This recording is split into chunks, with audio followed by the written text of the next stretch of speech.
भागवत महापुराण के 5वें स्कंद का अब 10वां अध्याय शुरू करते हैं। ये पहला भाग है, तो शुरू करते हैं। श्री सुखदेव जी बोले, हे राजन, जड़ भरत का दूसरा समाचार सुनो। एक समय राजा रहुगण सिंधु सुवीर नामक अपने शहर से शिविका पर चढ़कर कपिल मुनि के पास ज्ञान सीखने जाता था। राह में उसकी सवारी का एक कहार बीमार हो गया। उसी ओर कहीं जड़ भरत श्री हरि के स्मरण में आनंद से बैठे थे।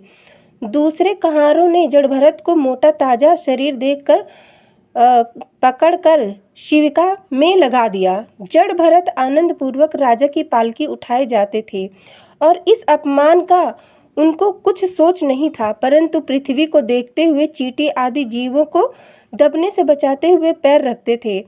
अतः जब कई बार पालकी हिल गई तब राजा ने क्रोध से कहार की ओर देखकर कहा, तुम लोग पालकी क्यों हिलाते हो? कहार बोला, हमारा कुछ दोष नहीं है, ये नया कहार पालकी हिलाता है।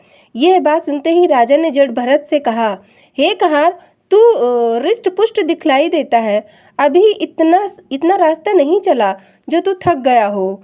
क्या तुझे अपने प्राणों का डर नहीं है जो हमारी पालकी को ठीक तरह से नहीं ले चलता?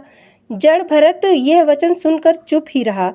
राजा को कुछ उत्तर न देकर मन में सोचकर कहने लगा कि शरीर को कर्मानुसार ही दुख व सुख मिलता है। परमेश्वर इन दोनों से अलग रहकर सदा एक रीति से चलते हैं, सदा एक रीति से रहते हैं। यह कहकर जड़ भरत चुप हो गए।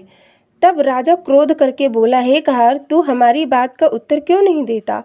यह वचन सुनकर जड़ भरत ने विचार किया कि यह अपने को बड़ा ज्ञानी समझता है, अतः इसका घमंड मिटाना चाहिए। ऐसा विचार कर जड़ भरत हंसकर बोले, हे राजा, तुमने कहा कि तू बहुत राह नहीं चला जो तू थक गया हो, सो जो व्यक्ति वृथा ही फिरता है वह दुख पाने से अवश्य बीमार होगा, क्योंकि वह ऐसा कर्म नहीं करता जिससे आवागमन से छूट जावे। आपने कहा कि तू दुर्बल नहीं है, मोटा दिखाई देता है, सो हे राजन, जिसे जीव कहते हैं वह सदा चैतन्य रहकर न मोटा होता है न दुर्बल, सदा एक सा रहता है। यदि उसे दुर्बल कहो तो ऐसा समझो कि उसके विराट रूप से सारा जगत व 14 लोक वर्तमान है। यह शरीर नाश होने वाला है, कभी हृष्ट पुष्ट तो कभी दुर्बल रहता है। जिसने इस अनित्य शरीर से प्रीति लगाई है उसे इन बातों का विचार करना चाहिए।